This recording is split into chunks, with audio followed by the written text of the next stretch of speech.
Happening on the campus of Dixie State University. This is Trailblazer Weekly, starring Carrick Segmeller and Drayson Ball.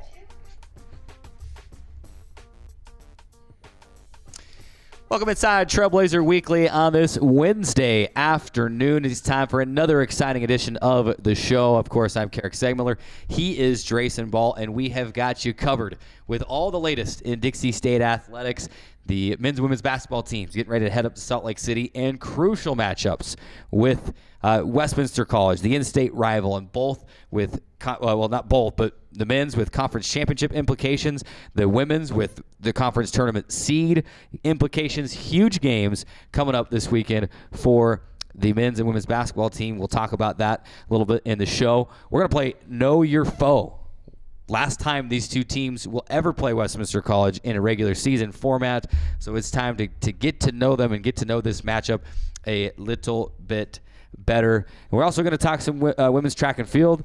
Head coach Justin Decker will stop by the show today as that team set 8 school records in their opening meet over the weekend. So fantastic showing from our women's track and field team, and basketball. Huge matchup with Westminster this weekend. Loaded show today. Can't wait to get to everything we have. We've got a lot on our mind. We were talking just before the show about all the things we got going on our mind. The 2 losses for the men's basketball team over the weekend, what that means. The player of the week that we're going to get to in just a minute that we feel like was a little bit of a snub. We'll call that. We got a lot of stuff on our mind. We're both fired up. It's going to be a good show. Let's go. Let's start this thing same way we always do with our Blazer Beat, and let you know what's going on around campus and give you all the scores from the weekend. We start with baseball and softball over at Brucehurst Field. With baseball first, a 3-game set with Concordia Portland. Both baseball and softball had to move their schedules around to accommodate some rain on Saturday. They were both able to get all their games in. The baseball team goes 2-1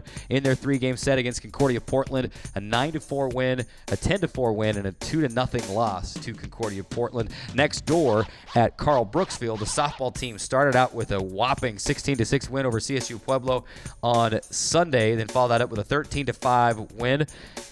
Monday, they would fall 5-4 for the first conference loss of the season to CSU Pueblo, and then finish it off with a 12-4 win in 5 innings.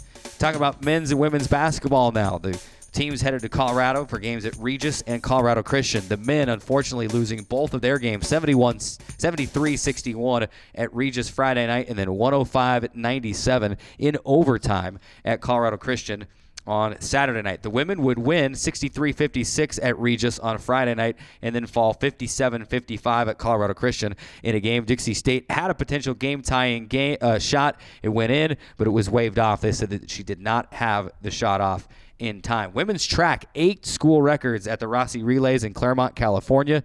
Over the weekend, we'll have head coach Justin Decker on the show a little bit later and let you know exactly what those records were and what these new freshmen and these great athletes are doing on the women's track and field team this season. Women's tennis, they went 3-0 in the Trailblazer Invitational, 5-2 win over Colorado Mesa, and 6-1 wins over Western New Mexico and Holy Names. And then men's golf finishing 9th out of 13 at the California Baptist Invitational. You might think that doesn't sound like a great spot. Well, remember, California Baptist is Division I now, and so this was an entirely, mostly Division I field with Dixie State and a few others, and they finished 9th out of 13 ahead of some Division I schools. They go down there, they know exactly what they need to do now in order to be successful as members of the WAC going forward. Yeah, fun, talented team for this men's golf team. It's going to be really fun to see how they progress. They were in the Nationals a couple years ago, and they played really very, very well there as well. It's going to be fun to see as they progress into Division I what they're capable of. Let's talk about our Campus Store Player of the Week as we wrap up our Blazer Beat segment. And then we always move into our Campus Store Player of the Week next. And this week, it's going to be Hannah Hubanks of the softball team. Hands down. We could have gone with women's tennis. We could have gone with women's track and field. But Hannah Hubanks, she comes out, hits .750, 9 of 12 up at the plate, 6 RBIs, 8 runs scored, 1 home run, a triple, and a double. She also drew 4 walks.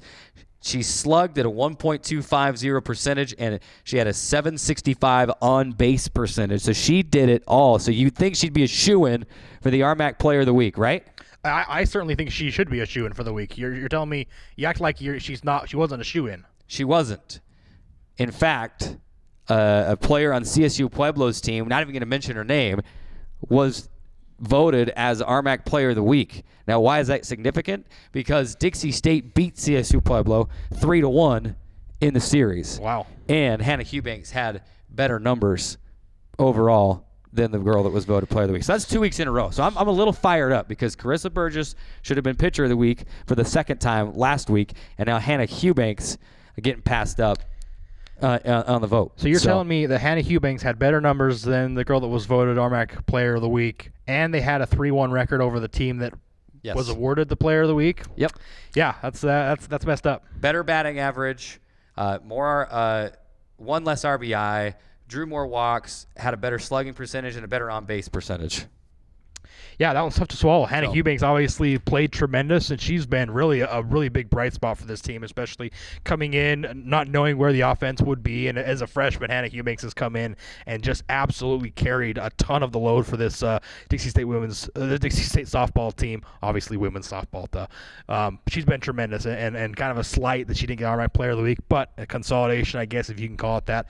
The Campus Store Player of the Week. Campus Store Player of the Week on Trailblazer Weekly today. So congratulations to Hannah and the softball team. Moved up to number 11 in the latest NFCA coaches poll. They'll be at Denver this weekend with the Pod Series, MSU Denver and Black Hills State. Got to put that one loss behind them. It's early. You compartmentalize and say, hey, we're not going to win every game, so let's go out there and take care of business this weekend in Denver.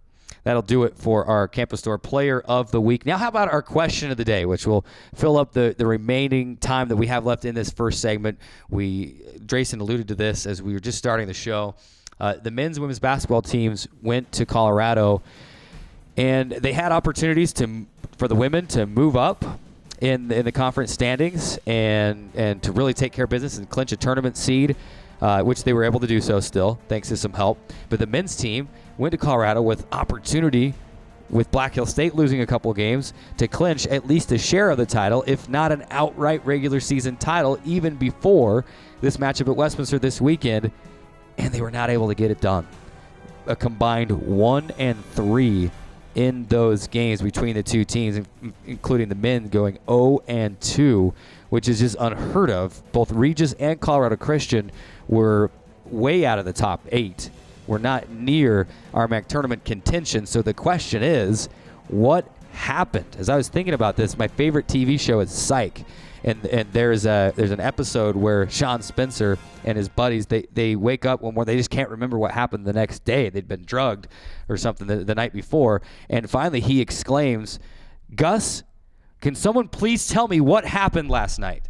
That's how I felt when I was looking at these scores and these box scores with these men's and women's basketball teams. So, Drayson, I'm asking you, can you please tell me what happened over the weekend in Colorado with these basketball teams? It's so hard to say because especially if you look at the box score, especially for the loss against Colorado Christian, the loss against Regis is a little bit easier to understand. Regis is right there in that kind of bubble area where you could conceivably, win a couple games and get into that 8th spot for the RMAC tournament. So they might have had a little bit more to play for. So you can maybe understand that loss a little bit more on the road against Regis, who's fighting for a playoff spot. But the one against Colorado Christian is just really bizarre to me, especially if you look at the box score. Dixie State, if I had told you before the game, Dixie State will shoot 50% from the field, 43% from 3. They'll force 18 turnovers, and they'll only commit 11 turnovers. They'll score 88 points in regulation.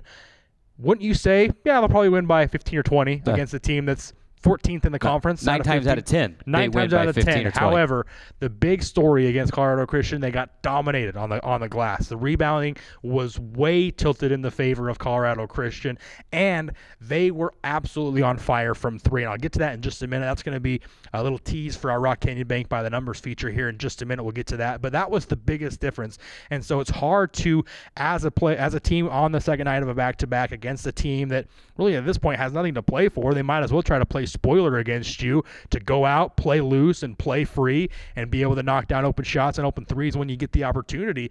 And like I said, Dixie State had every reason to win that game in regulation and had their chances down the stretch, but just could not get stops when they needed to. They went into overtime, and at that point, I think Colorado Christian said, hey, we took these guys to the brink. They're the 13th team in the country. We took them to overtime. Let's just go get it in overtime and win. And they just exploded in overtime and got the victory there by 8 points. So really tough to explain. Yeah, it was tough. You mentioned the three-point shooting in the game against Regis as well the night before. That one is a little easier to explain because you look at the stats and you go, oh, okay, we lose by 12. Neither team shot really well from the field, but Regis did convert 13 three-point shots to just 3 for Dixie State. So there's the difference. I mean, that's a big difference right there already. But the next night, all those stats that you read me against the Colorado Christian game, I was looking at those same things going, wow, they shot over 50%. They did pretty good from 3, but they got out-rebounded, and they let a lead slip away in the second half and just didn't close it out in regulation when they should have. It was similar to losing to Colorado School of Mines in regulation. Here at home, you got to be able to close those games out. For the women's side, they let a lead slip away against Regis, but were able to fight back and win in overtime Friday night. Saturday night, it was a case of, I don't know what was going on. They just couldn't hold on to the ball. They had turnover after turnover after turnover. In fact, they fought back. They used a 10-0 run to cut the lead to 1 at halftime, and then I counted them. There was 6 Dixie State turnovers before a made basket in the start of the third quarter, and that allowed Colorado Christian to build up another 11-point lead that Dixie State did whittle down in the fourth quarter. They got it down to the one-possession game, and Chesney Stevens made the shot, but it was waved off, and it was just, they couldn't get anything going. They were completely out of sorts and out of sync, and now everything's resting on these games against Westminster College this weekend. We know the women are in by virtue of their tiebreak with MSU Denver. They hold that tiebreak. So the women are in, but will they be 7 or 8 or possibly 6 should Black Hills State lose and Dixie State wins? The men, if they win, it's simple. If they win, you share the RMAC title, depending on what happens with Black Hills State, and you're the overall 1 seed in the tournament. If you lose, you could fall down to number 3, depending on what South Dakota, Black Hills State, and Colorado School of Mines do. Yeah, it's going to be a tough stretch. And against the Westminster team, who is in a similar position as Regis, they're fighting for an 8th spot just as well. Yeah. They're very, very good at home. In fact, they are 11-3 at home, fighting for a playoff spot. It's going to be a tough win. But let's move on right now in the last minute or so that we have in our segment. Let's move on to our Rock Canyon Bank by the numbers feature. I teased it just a minute ago. I looked at the box score for Colorado Christian and saw that Dixie State had allowed so many threes. In fact, Colorado Christian was 15 of 35 from 3, 42.9%, and they as well as shot 51% from the field. We won't get into that, but I wanted to see, maybe is this a trend that the Trailblazers over the last couple of games are really getting into a trend of allowing teams to go off from the three-point line? So I went back and looked. Colorado Christian, like I mentioned, they were 15 of 35 for 43%. Regis, the previous game, they were 13 of 33 from 3 for 39.4%, almost 40%. I went back to the previous game against Fort Lewis, a team and a game which Dixie State won that game. They shot 41% from 3 as well. And so I kind of got thinking, maybe this is a trend that we might be seeing more of. Well, the previous 4 or 5 games before that, they were well below the 33, 32% margin. So it wasn't necessarily a trend that continued further beyond those 3 games. But it does beg the question, is this something that the Trailblazers are struggling with over their previous 3 games, their perimeter defense, that they're allowing shooters to get open looks from beyond the 3? It's at least something to keep an eye on as they go up to Salt Lake City and play Westminster, and as they go into the tournament, that maybe the perimeter defense has lacked a little bit, and that could explain the results over the weekend. A Westminster team which, by the way, has 4 or 5 guys that can shoot it very well from the outside. And all 5 guys that in the starting lineup that average double figures. Yeah. Coach Judkins and Coach Parrish have been coaching each other since I think they were like babies, like, childhood arch enemies, and so they know each other well. This is going to be both on the men's and the women's side. Great games. So tune in and watch those games Friday night, 5:30, 7:30 tip-off for the regular season finale. That will do it for our first segment. We got to take a break because we got to get some things set up, and we're going to invite Jeremy Joseph, our great assistant, out onto the desk. It's time for another round of Know Your Foe opponent trivia as we talk about Westminster. How well do Drayson and I know Westminster, their players, their school, their history? We're going to find out right after this timeout on Trailblazer Weekly. Radio Dixie 91.3. We don't play that. Nope, not that. A big fat no there. That's what we play. And stuff like that. On St. George's only alternative, Radio Dixie 91.3. Oh, and from 9 till midnight, we play this. I need a one dance. And this. Shot quick. Radio Dixie 91.3 FM.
Hey guys, how are you today? Good. I'm here to talk about how with technology you can make amazing worlds.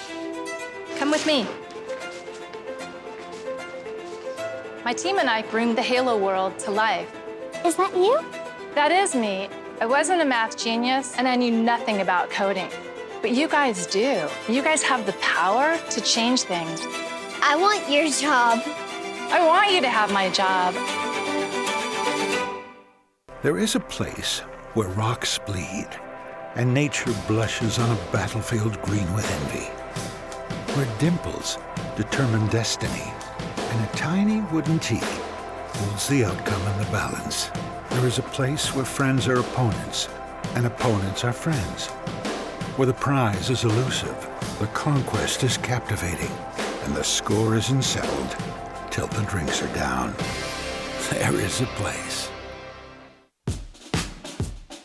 Radio Dixie 91.3, Young the Giant, something to believe in. John, what song do you want to hear? Next, Miss Calendris. You'll be on the SWAT team, the guys SWAT team. That's a fantastic situation. I should talk to you. I was going to talk to you last time.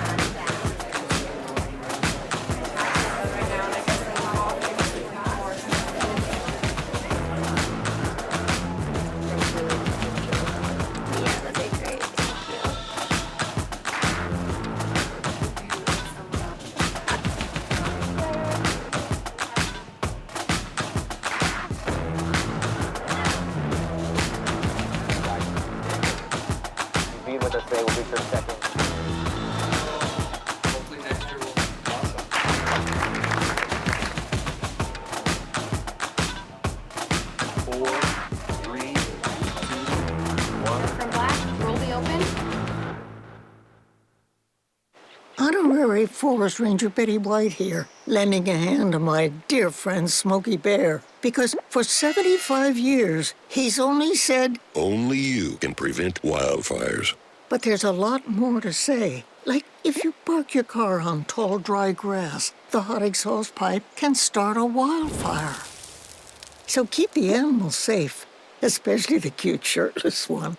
Go to SmokeyBear.com to learn more about wildfire prevention. Today's show is brought to you by the Dixie State Campus Store, the official source for DSU Trailblazer clothing, providing students with textbooks, as well as educational, office, and art supplies. Located on the second floor of the Gardner Center, the Dixie State Campus Store, proud sponsor of Trailblazer Weekly.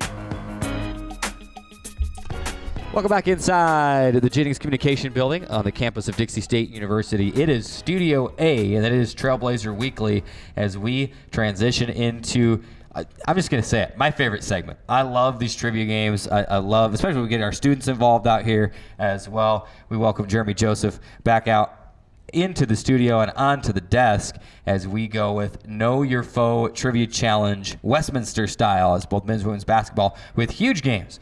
It's 2 days from now up in Salt Lake City at Westminster College. So here's how it goes. He's got 6 questions plus a tiebreaker question prepared should we be tied at the end. And I'm told that tiebreaker question does include a closest to factor to make sure that the tie is indeed broken. Breakable. Fair enough. So, let's do it. So let's do it. He's going to ask a question. For those of you listening out on Radio Dixie 91.3 FM, we'll do our best to keep you up to date with what the score is and what's going on. It's a trivia challenge. Jeremy's going to ask the questions. Drayson and I will write down our answers on these fancy marker boards that we've been using, and we'll see who knows the phone. All right, let's do it. Let's go. So how many questions do we have, Jeremy? We have 6 questions and a tiebreaker. 6 questions and a tiebreaker. Okay, Yep. so let's do it. Know your foe. Question 1. All right. Question 1. What was the original name of Westminster College? The nickname or the name of the school? The name of the school when they first opened. When it was first opened. First opened. And now for you guys watching at home, also remember we cannot use the devices in front of us. We can only use our notes. Our notes that we took previously to the show airing. So we cannot use our computers. We cannot use any devices in front of us. We can only use our notes. So this is the question about what is the name of the college when it was first opened. Yeah, the original name of the college when it was first opened. Drayson's still writing, so I'll go first. Well, maybe I should wait till he finishes writing so he doesn't copy me after. I think he already looked over and saw my answer. So I'll go first. Salt Lake Collegiate Institute, founded in 1875. Yep, Salt Lake Collegiate Institute is actually a preparatory school then. It was not a college at that point, but it was actually just a preparatory school. Drayson's lobbying for some bonus points. Some bonus points. So what's Some extra did we get it right? Yep, you got it right. Ding, ding, ding. That's 1. So good. You want to ring the bell? Wish we had a bell. Ding, ding. Name that movie reference. I have. What are you talking about? Let's just stop trying to divert from the questions. Let's move on. Question 2. We both got question 1 right. Moving on. Question 2. And know your foe. It's Rocky 3 for those of you out there. Question 2. Rocky 4 actually. Prior to 1979, Westminster college athletics teams were called what? What was their nickname then? Prior to 1979. Prior to 1979. What were they called? Oh, I remember seeing this one on our little study sheets, but I can't remember what. I'm hiding behind my microphone because I see an opportunity to take the lead. Do you know the answer to this one? Yeah, I do. All right, I think I'm gonna go. Unless I'll reveal first. Were you playing me? I wasn't. Farron's. The Parsons. The Parsons. See, I was close. That's correct. I was close. That's it. The Parsons. And that was back when Westminster played football. Okay. And Westminster did play football in the early days before they actually got rid of athletics. So you're telling me in 1970, whatever, they changed it to Griffins? Is that what you're saying? Yeah. Well, I'm not going to say anything now because that may be a question later. Who knows? Well, okay, fair enough. All right, let's move on. But yeah, before they were the Griffins, they were the Parsons. Before they were Griffins, they were the Parsons. Fair enough. We ready for number 3? All right, question number 3. Carrick leads 2-1. All right, question number 3. Which RMAC opponent did the Westminster women's basketball team have the highest margin of victory over? So the women's basketball RMAC team. opponent did they have the highest winning percentage? Yeah. Or the largest margin of margin of victory. So their largest win, the women's basketball team's largest win. The women's basketball team's largest win. Is that multiple choice? Yeah, so I have 3 for you. Chadron State, Colorado Christian, or New Mexico Highlands? Yeah. Okay, out of those 3, I am going to say... All right, well, Carrick, I think you reveal first, right? As soon as you're done writing. Sorry, I was far away from my microphone. I have a sign that reminds me to speak into the mic, and I was far away. I'm going first. Colorado Christian with a 74-44 victory. I'm going to say New Mexico Highlands, but Carrick seems like he knows a lot more about it. Colorado Christian is correct. Carrick got that one. For those of you watching at home, I was actually not provided with the links for the women's. Yes, you were. For the women's questions. Yes, you were. You were provided with the links. I was not informed that we would be doing both men and women on this. Don't let Drayson fool you. This is Know Your Foe trivia. Men's women's basketball team's heading up to Salt Lake City to take on Westminster College on Friday. Women's game tips off at 5:30. Men's game tips off at 7:30. And you can follow the updates. Go to DixieStateAthletics.com for all the links. And right now, I'm leading. Carrick is leading. 3-1. 3-1. Wow, this is uncharted territory for you, Jason. This is uncharted territory. I'm usually leading these things by a pretty wide margin, but we'll see if I know how to play with the lead. We still see got if I can close this out. Still got 3 questions left, so certainly time to make up the ground. So question 4, Carrick leads 3-1. Let's get into it. All right. Question 4: Which Westminster women's basketball player has the most 3-point attempts on the season? 3-point attempts. Most 3-point attempts. Not the actual. Not 3-point makes. 3-point attempts. Makes 3-point attempts. Correct. I am a little bit confused on this one, but I think I got a pretty good idea. And I will reveal first. And I'm going to say Hunter Krebs. I do know she's the percentage leader. I don't know if she's attempted the most shots, though. Sarah McKinley, 156 3-point attempts. Carrick studied. Man, Carrick studied today. He's been on fire. It's Sarah McKinley. From the old Drayson Ball playbook of coming in extremely knowledgeable. Yeah, he has. I'll stay right here so you can't see how big the smile is on my face. I'll hide behind the microphone. All right, sounds good. So, I mean, I'm down. I mean, that's it, right? I mean, it's 4-1. And there's only 2 questions left, so I don't think I can catch you unless there's multiple points on a question. But anyway, let's finish it up. See if I can. Man, that feels good. That feels great. This has been a long time coming. I know, and I got you that first round, and then.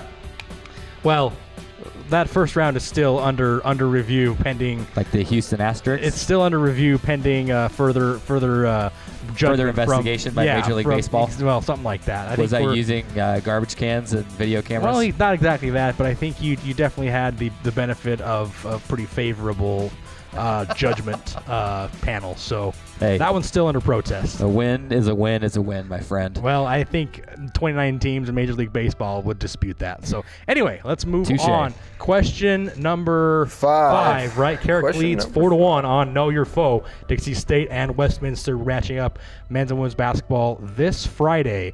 RMAC implications on the line, and we're trying to see how much we know about Westminster College. Let's move on to question 5, Jeremy. All right, question 5. Does the Westminster men's basketball team average over or under 70 points per game? Over or under 70 points per game? Over or under 70 this is offense. Points per game. Offense, yeah. On offense. Over or under 70 points per game for the men's basketball team, right? Yeah, this is a men's basketball question. All right, this is a men's basketball question. Carrick, I think you need to reveal first. Okay. Taking the over. I'm also going to take the over. 74.5 points per game is what I have by my calculations. Yep, 74.5. Over is correct. All right. Well, at least saved a little face and put up a number on the board. So what is it now? 5-2 now with 1 question remaining. Man, if you go 6 for 6, I don't even know. I was going to say I don't think that's happened yet. We need to keep a record book, and I think this has never happened that you've gone 6 for 6 on Know Your Foe. This is the best I've done. I mean, by far. I think maybe I didn't really want to bring it up because I didn't want to jinx myself, but you studied a lot for this. I did study a lot for this. This was my opportunity to. You mentioned saving face with getting that last question right. I've been embarrassed the last few times we've had these trivia games. So fair enough. Well, that's especially the one where it was about our own players, and I didn't do so well. So we got to bounce back from that. Sounds good. So, I mean, if you go 6 for 6, I think this might be a record, a monumental 6 for 6 if you're able to get this last. Maybe we need to have Jeremy do harder questions. I don't know. I don't know if these questions are the easiest, the hardest question. I don't know. Maybe we should step it up a notch. That maybe can set up our next edition of Know Your Foe. We'll have them go all in and come up with really, really hard questions. And then not provide us the links. Maybe that's what we should do. And then not provide us the we just know what it's like, the general topic. Exactly. My goodness. Exactly. Okay. All right, let's wrap things up. A little overboard. Let's wrap it up. Question 6, the final question. Hopefully it's worth bonus points. Go, Jeremy. All right. Question number 6. This is a multiple choice question. So, which RMAC opponent did the Westminster men's basketball team get their last double-digit win against? Their last double-digit win. All right, so we have double-digit win. 3 possible answers. Fort Lewis, Colorado Christian, or Adams State. Okay, so it's a multiple choice about which team they had their most recent double-digit victory over, right? Most recent, yeah. Most recent double-digit victory. Okay, I think question 6 whoa, hold on. It means it's my turn to reveal first. I let it be known that I just wrote one down. Maybe you should not look over and copy off my board. I did because I'm pretty confident I have this one in the book. All right, you go I'll go first. Adams State. I think they beat them by like 22 or 23. I think it was like the highest margin of victory this season. Adams State. It was 28-point victory, 90-72. 90-62. That would be 18 points. Would be 90-72. 90-62 would be 28 points. 18 points. You're right. Adam State's Thank you correct. for correcting my math. 28 points. Yeah, 90-60. I don't know how to count, but I do know how to write 90-62. the correct answer. Fair enough. So is Adam State right? Adam State's right. I'll tell you, I wrote Colorado Christian first, and then I remembered that was when they played at home. They did not beat them by double digits on the road last weekend. Fair so, enough. All right. Adam State, look at that. Well, 6 for 6. Do I get a trophy? Hands down, the most dominant Know Your Foe performance we've seen on this show so far. A perfect 6 for 6 for Carrick. I got 3 questions right. I can't really be too mad about that. 3 for 6, right? I was 6 to 3, right, or 6 to 4. I got 2 words for you. Let's go. All right. I just won. We got to go to break. Let's go, everybody. Let's go. Take us to break. Hey, out of curiosity, what was the tie-break question?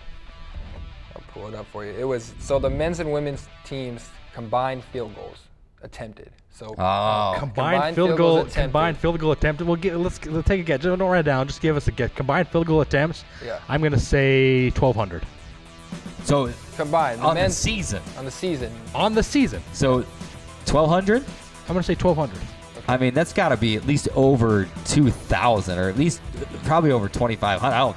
27, 2,800, 29, 3,000. 3,000 exactly. 3,000. 3,000. Exactly. Jeez, I wouldn't exactly? have even. I mean, you think 65, maybe 70 shots per game times 2 for men and women. That's 150 a game times. I guess 20 games. Yeah, 3,000 attempts. So all right, there you go. You would have won the tiebreaker. There you go. It's time to take a break. We're over already, but I wanted to know what the tiebreak question was. So big shout out to Jeremy for helping us out. He actually put together the questions as well. So big thanks to him for helping us out there. And let me just pat myself on the back real quick before we go to break. I get the win. So fun times. We'll play it again in a few weeks' time, and we'll have harder questions next time. But fun times. We got to take a break because when we come back, we've got women's track and field head coach Justin Decker waiting to join us on the set. The Trailblazers, they went down and just, no big deal, set 8 new school records down in California on Saturday and had 3 or 4 top 5 finishes as well, including a few by several different freshmen. This women's track and field team, very talented and going to turn some heads in 2020. And joining us next is head coach Justin Decker. Back after this timeout on Trailblazer Weekly. When I was growing up, my mom was extremely tidy. We were trained to put things back where we got them from. One day, when I walked into my mom's house, I felt like I walked to someone else's house. There was stuff everywhere. And just growing up the way I grew up and to see this transition was very alarming. When Sean talked to me, it was a wake-up call, and that's when I went to the doctor.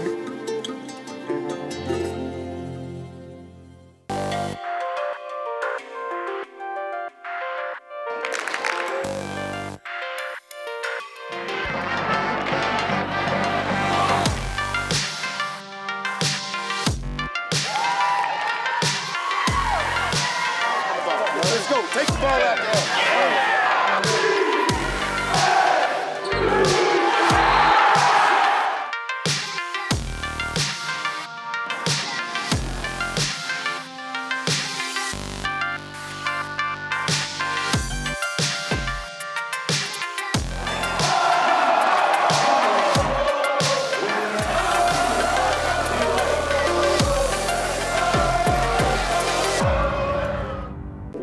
There is a place where young and old make connections, where kids feel like grown-ups, and grown-ups feel like kids. There is a place where beauty arises in contrast, where wonder is universal, and laughter second nature. There is a place where friends find a future, families find each other, and feelings find their home. There is a place.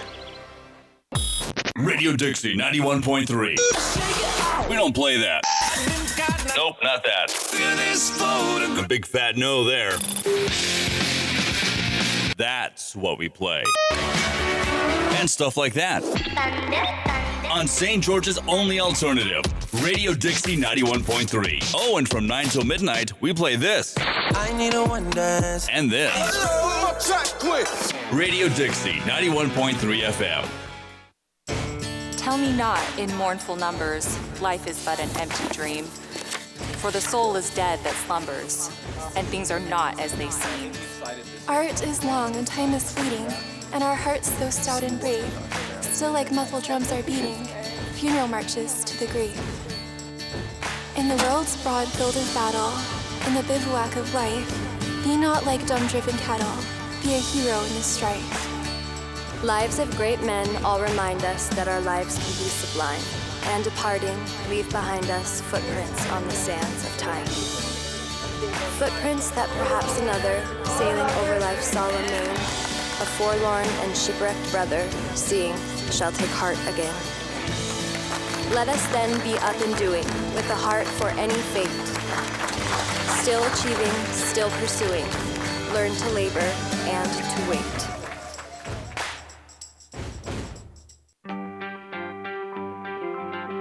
I take the road less traveled, run free, unwind, unravel, someplace outside with lots to do. Green trees, red rocks, and don't forget that blue sky. The sunshine shining, sunshine pouring on me. Think I might just stay a while. Say hooray all day because the sun is gonna shine on me. Sun is gonna shine on me. Sun's gonna shine on me. It takes less than 1 minute to find out if you may have prediabetes. You can do it here. But I get it, you're busy, and busy people can't have prediabetes. I read that wrong. They can, okay? Just go to the site. Welcome back inside Trailblazer Weekly on this Wednesday afternoon. Joining us on the set is women's track and field head coach Justin Decker, also the head coach of the cross country teams. But he's joining us on the set as we get set to recap the opening week for the Trailblazers down in Claremont, California at the Rossi Relays hosted by Claremont Mud Scripts down in Claremont, California. And what a weekend it was. First of all, Justin, thanks so much for taking time and coming to join us up here. I know as soon as you get done here, you're going to probably literally run or jog or at least walk briskly right down to the stadium because you'll be starting practice with the team right after this interview. But thanks so much for making time with us. We're excited to have you on the show. Yeah, I'm excited to be back. Let's talk. Let's just jump right into it and let's talk this opening weekend. We'll talk about a lot of things inside the interview. We'll talk about this opening weekend. We'll talk about this year's team and a lot of freshmen, not just freshmen, but very talented freshmen. A lot of new faces on this team, and we'll talk about that as this interview progresses. But let's start with this opening weekend in California. Second year in a row you've gone down to the Rossi Relays, and second year in a row you've gone down and done really well. As you added it up as I got the results late Saturday night. I didn't get them until after 10:30 Utah time, and you got to dive into the record book and see what we got going on there. And by my count, it was 8 school records and tied a record and a fantastic showing down in California. Just recap that event for us and just let us know how, what pleased you the most down in California to see this opening weekend. Yeah, so this meet, it's actually by NCAA rules, the first weekend that you can compete in an outdoor meet. So most schools are still competing in their indoor seasons, so it's still really early, first possible competition weekend for outdoor. So it's nice to get down there to California. Usually get some nice weather. We got a little cold and rain, but it wasn't bad, and nice to compete against a lot of those D2, D3 California schools, because a lot of them, since they live in warm weather, don't compete in the indoor season either. So since it is still pretty early, we just kind of treat it as a, just go see, knock the rust off, go see where we're at as we continue building for later in the season. The goal is to be peaking by conference championship in the last weekend of April, so that's still a couple months away. So this meet's just to kind of go get things started and build off of, and we're definitely very excited and happy with where our athletes are at right now, and looking forward to the rest of the season. And I think, and we'll touch on this a little bit later in the interview as well, but as you look at the results, obviously this program was introduced as more of a distance program a few years ago to kind of supplement cross country. It's a full track and field team now. And so we'll get to a bulk of that question a little bit later. But how nice is it to see people having success? Records set in the 100-meter dash, records set in the hurdle events, and not just records, but you've got top 5 finishes, second place finishes, third place finishes, fourth place finishes. How pleased were you as the head coach to see your student athletes competing in some of these, shorter sprints and hurdles versus just having success in the distance events? Yeah, so, if you compare to last year when we went to this meet, I will say in most of these track meets throughout especially early in the season, leading up to conference, most of these meets don't even really keep score for the teams. It's really just about the individuals and hitting their times and their marks that matter rather than where the team places in that meet. So yeah, most meets we'll go to prior to conference or nationals, they don't even keep team scores. This one, they do report team scores, but it's not the focus of most of the teams. But still, comparing to last year, I think we scored 6 points in this meet last year, and we're 17th out of the 20-something teams there.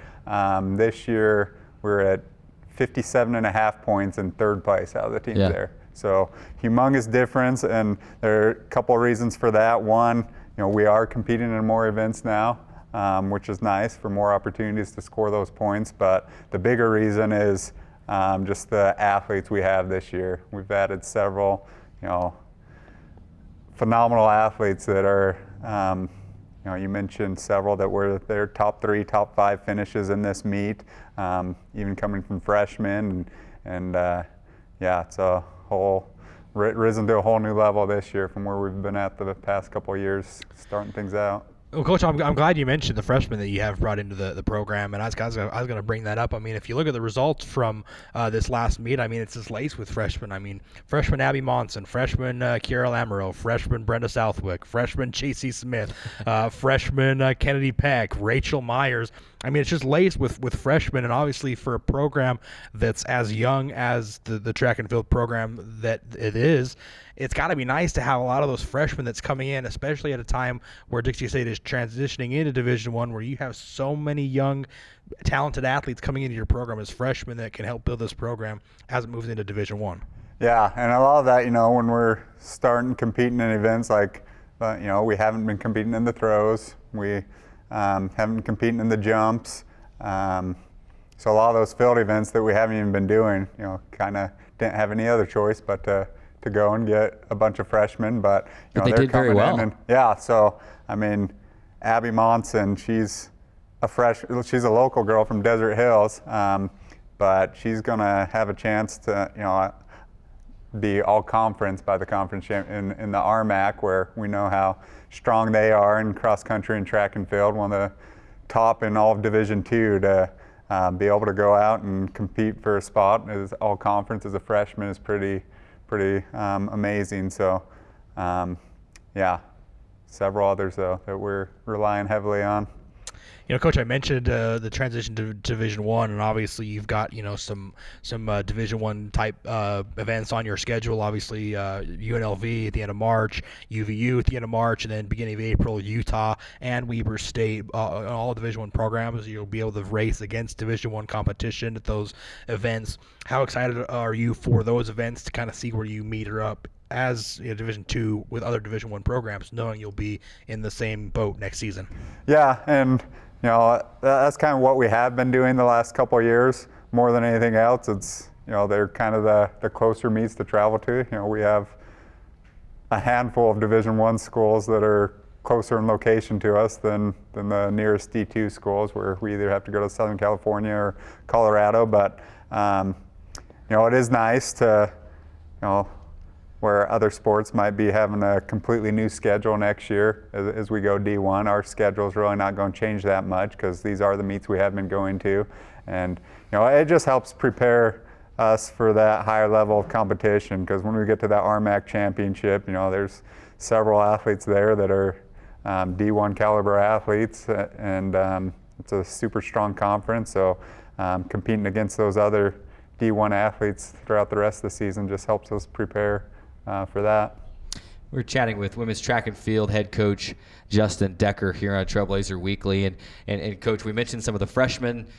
You've got some other new student athletes that are additions, and one specifically in a junior. You mentioned local talent. You talk about a Starlee Woodbury, who is here from St. George, went to Dixie High School, and then originally went to one of those schools up north, but is found her way back down to St. George and had a tremendous meet on Saturday. A pair of second place finishes in the long jump, and then in the 100-meter hurdles as well. Talk about what an experienced runner in a junior, and one who's used to running and racing against and competing against Division I talent.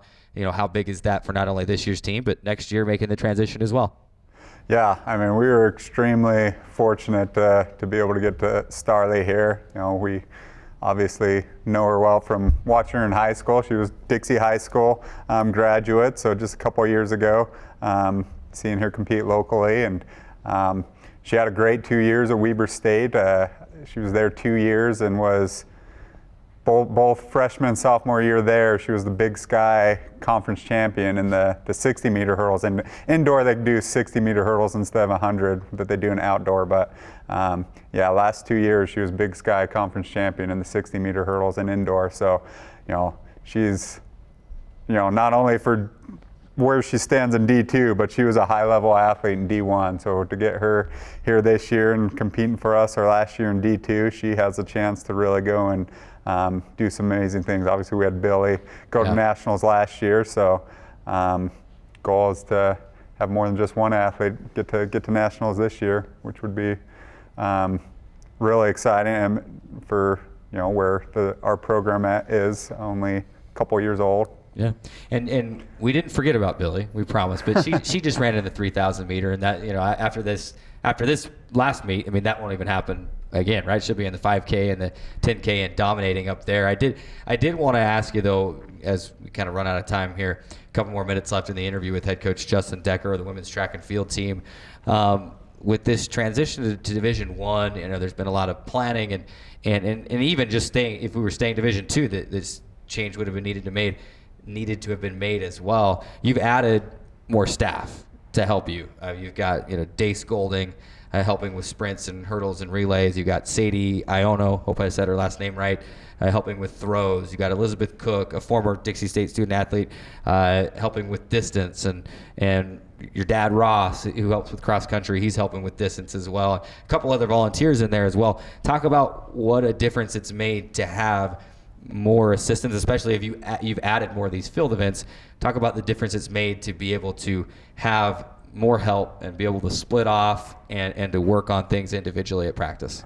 Yeah, I could go on and on for each of those assistants of what an amazing job they do and how fortunate we are to have them on the staff. But they're just doing an amazing job. It makes my job as the head coach so much easier. Lots of times at practice, I'll help get the distance runners started because that's still my main area of expertise. But then my dad or Liz could run the workout, and I could just kind of roam throughout practice over the different areas, checking on everybody, seeing how. So there's some times where I'm like, well, we got everything covered. I should just go home. It's nice to good athletes and really good assistant coaches who a lot of this success we had this past weekend could directly because of some of those coaches, in addition to the athletes we have.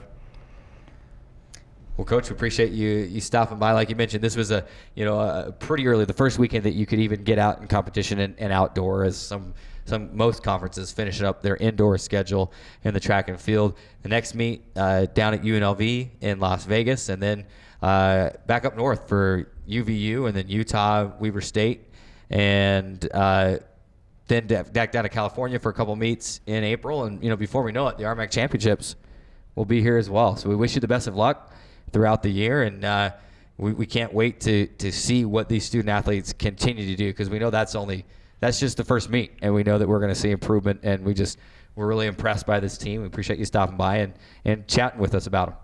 Yeah, thank you. We got to take a break. First, we got to let Coach Decker get down to practice, so we'll take a break, and then when we come back, Drayson and I will wrap up the show, and we'll let you know what we have named our Trailblazer Weekly Game of the Week this week. That's coming up next on Trailblazer Weekly.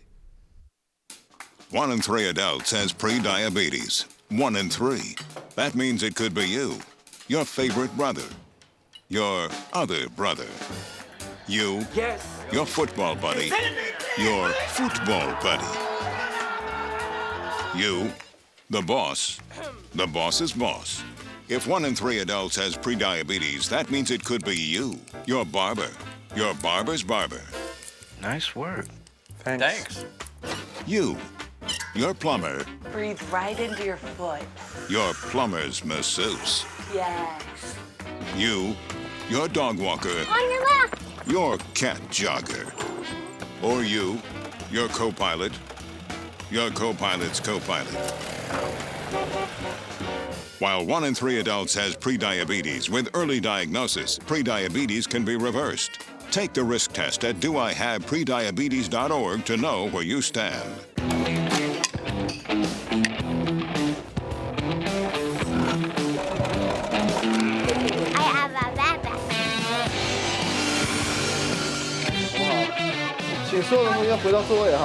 Kevin, get our print curve here. And there's the bottom. Does this one have more water?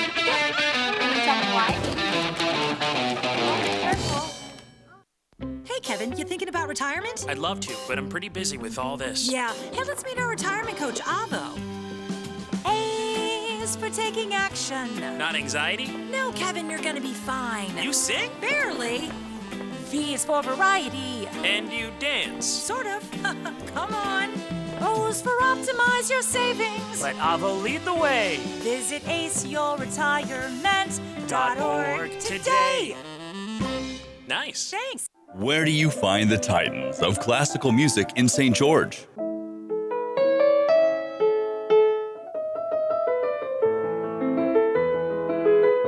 Classical music on Radio St. George, 100.3 FM. Where do you find the legends of jazz?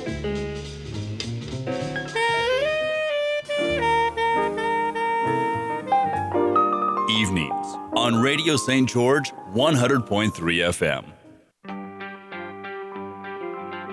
I take the road less traveled, run free, unwind, unravel someplace outside with lots to do. Green trees, red rocks, and don't forget that blue sky. The sunshine shining, sunshine pouring on me. Think I might just stay a while. Say hooray all day because the sun is gonna shine on me. Sun is gonna shine on me. Sun's gonna shine on me. Our hearts are made stronger by how we treat others. Put her there. The light you share can impact those around you, but so can the darkness. Later, twerps. Did Pete saying mean things bother ya? So when you reach out to another person, take a moment to consider how they will feel and let your heart be the key to making a difference. Because of you, someone's entire day, year, or even life can change. In every heart, there's hope.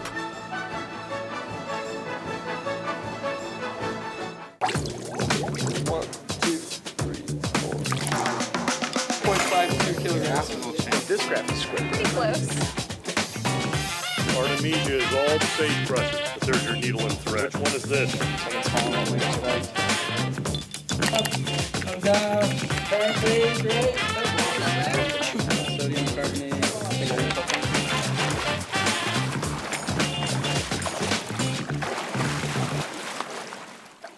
Today's show is brought to you by Rock Canyon Bank, serving Utah businesses and agriculture for over 25 years, with locations in Pleasant Grove, Orem, Provo, Spanish Fork, Fillmore, and at 94 East Tabernacle, right here in St. George.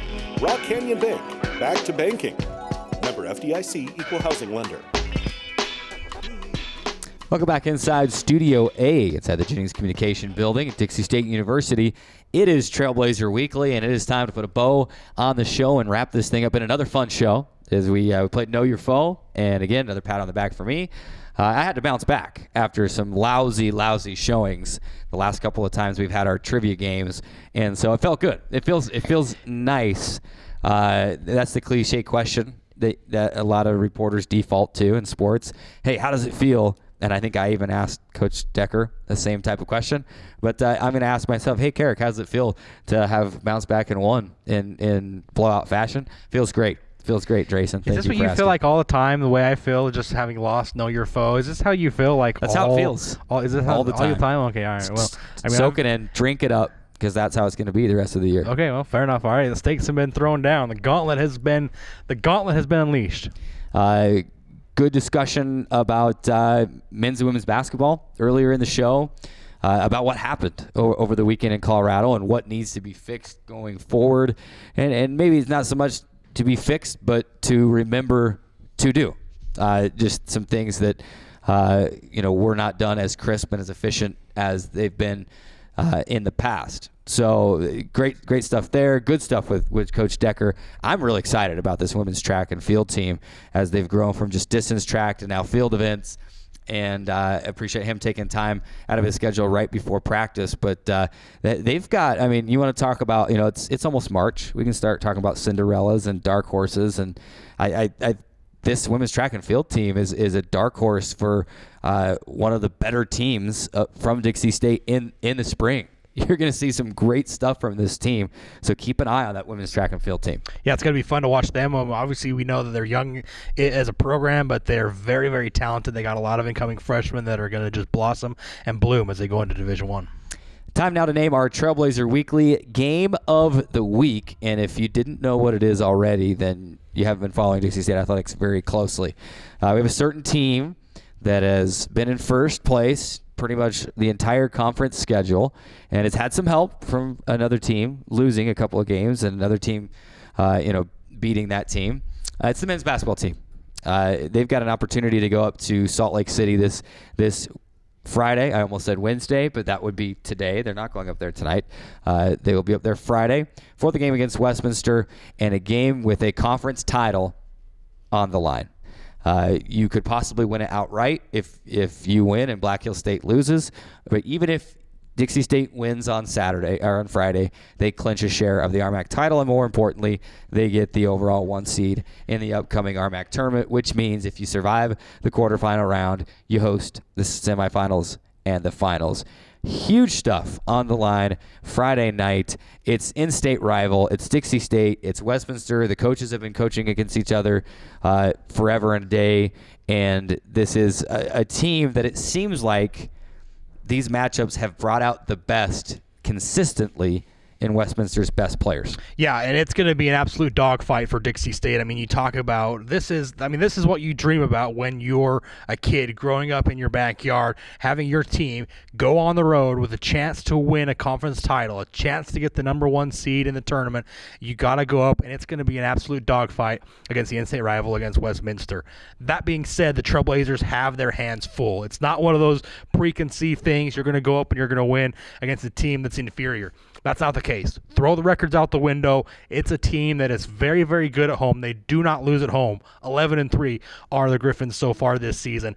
All 5 of their starters average double figures, led by Brandon Moore at 15.5 points per game. And so you have to be on your toes from the tip to the last second of the second half, because they are going to give you everything they've got, knowing you've got a conference title on the line. You've got the number 1 seed in the RMAC tournament on the line. This is your last regular season game as a Division II member. You're going to Division I. They know all this. They probably know teammates on Dixie State's team that are talking to them about this thing. They know all this. They're going to give you everything you got. If you're Dixie State, you have to be focused. Westminster is also playing for the 8th spot, the 8th and final spot in the RMAC tournament. Exactly. So if they win, they're in. Exactly. And so you've got to watch out for this Westminster matchup. And if you are not busy on a Friday, or even if you are busy on a Friday, cancel your plans. Tune in to this game on Friday evening on DixieStateAthletics.com. You can watch it on the RMAC Network. You can watch it. Just go to DixieStateAthletics.com and get the link there and watch this game. Cancel your plans. It's going to be an all-out dogfight and a battle for the conference title. Like you said, it's the thing you dream of when you're in the backyard throwing up shots on the hoop, and it's going to be fun. to be able to see what transpires and what plays out on Friday. The women have a huge game as well against Westminster. If they win, they can move up as high as number 6. But they are in, and it's good to see that women's basketball team get better each year as well. That'll do it for today's show. Another big thanks to head coach Justin Decker of the track and field team. Thanks to Jeremy Joseph for helping out during Know Your Foe. Big shout out to Martin Kelly back in the Radio Dixie 91.3 FM studio. And a big thank you to our CEC TV crew. He's Drayson Ball. I'm Carrick Sangmuller, and this is Trailblazer Weekly. We'll see you next week.